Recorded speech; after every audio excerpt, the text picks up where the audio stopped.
ಇವಾಗ ನೀವು ಕೂಡ ಗೂಗಲಲ್ಲಿ ಅನ್ಲಿಮಿಟೆಡ್ ಡ್ರೈವ್ ಸ್ಟೋರೇಜ್ನ ಆಕ್ಸೆಸ್ ಮಾಡ್ಬೋದು. ಇದಕ್ಕೆ ಯಾವುದೇ ಥರ ಥರ್ಡ್ ಪಾರ್ಟಿ ಅಪ್ಲಿಕೇಶನ್ ಬೇಕಾಗಿಲ್ಲ. ಇದಕ್ಕೊಂದು ಸೀಕ್ರೆಟ್ ಟ್ರಿಕ್ ಇದೆ. ಹೇಗಂತ ಹೇಳ್ತೀನಿ, ಒಂದು ವಿಡಿಯೋನ ಕಂಪ್ಲೀಟ್ ಆಗಿ ನೋಡಿ. ಈ ಒಂದು ರೀಲ್ ತುಂಬಾ ಲೆಂದಿ ಆಗುತ್ತೆ, ಸೊ ಅದಕ್ಕೆ ಇವಾಗಲೇ ಸೇವ್ ಮಾಡಿ ಇಟ್ಕೊಳ್ಳಿ.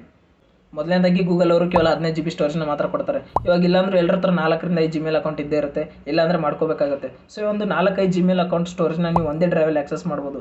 ಸೊ ಇದರಿಂದ ನಿಮ್ಮ ಒಂದು ಗೂಗಲ್ ಡ್ರೈವ್ ಸ್ಟೋರೇಜು ಇನ್ಕ್ರೀಸ್ ಹಾಕೊಂಡೇ ಹೋಗುತ್ತೆ. ಸೊ ಹೇಗೆ ಅಂತ ಹೇಳ್ತೀನಿ, ಒಂದು ವಿಡಿಯೋನ ಕಂಪ್ಲೀಟ್ ಆಗಿ ನೋಡಿ.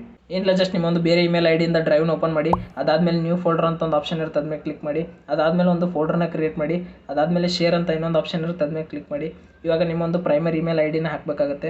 ಸೊ ಇದರಿಂದ ಏನಾಗುತ್ತೆ ಅಂದರೆ ನಿಮ್ಮ ಒಂದು ಈ ಒಂದು ಸ್ಟೋರೇಜು ನಿಮ್ಮ ಒಂದು ಮೇನ್ ಪ್ರೈಮರಿ ಇಮೇಲ್ ಐಡಿ ಇರುತ್ತಲ್ಲ, ಆ ಒಂದು ಸ್ಟೋರೇಜ್ ಎರಡೂ ಲಿಂಕ್ ಆಗಿಬಿಡುತ್ತೆ. ಸೊ ಅದಾದಮೇಲೆ ನಿಮ್ಮ ಒಂದು ಪ್ರೈಮರಿ ಇಮೇಲ್ ಐಡಿಯಿಂದ ಗೂಗಲ್ ಡ್ರೈವ್ನ ಲಾಗಿನ್ ಆಗಿ ಇಲ್ಲಿ ನೀವು ನೋಡ್ಕೋಬೋದು, ಒಂದು ಫೋಲ್ಡರ್ ಶೇರ್ ಆಗಿದೆ. ಸೊ ಇದರಿಂದ ಏನಾಗುತ್ತೆ ಅಂದರೆ ನಿಮ್ಮ ಒಂದು ಡ್ರೈವ್ ಸ್ಟೋರೇಜ್ ಇನ್ಕ್ರೀಸ್ ಹಾಕೊಂಡು ಹೋಗುತ್ತೆ. ಸೊ ಇದರಿಂದ ನೀವು ಮಲ್ಟಿಪಲ್ ಇಮೇಲ್ ಐಡಿನ ಆ್ಯಡ್ ಮಾಡೋದ್ರಿಂದ ಸೊ ನಿಮ್ಮ ಒಂದು ಸ್ಟೋರೇಜ್ ಇನ್ಕ್ರೀಸ್ ಹಾಕೊಂಡು ಹೋಗುತ್ತೆ.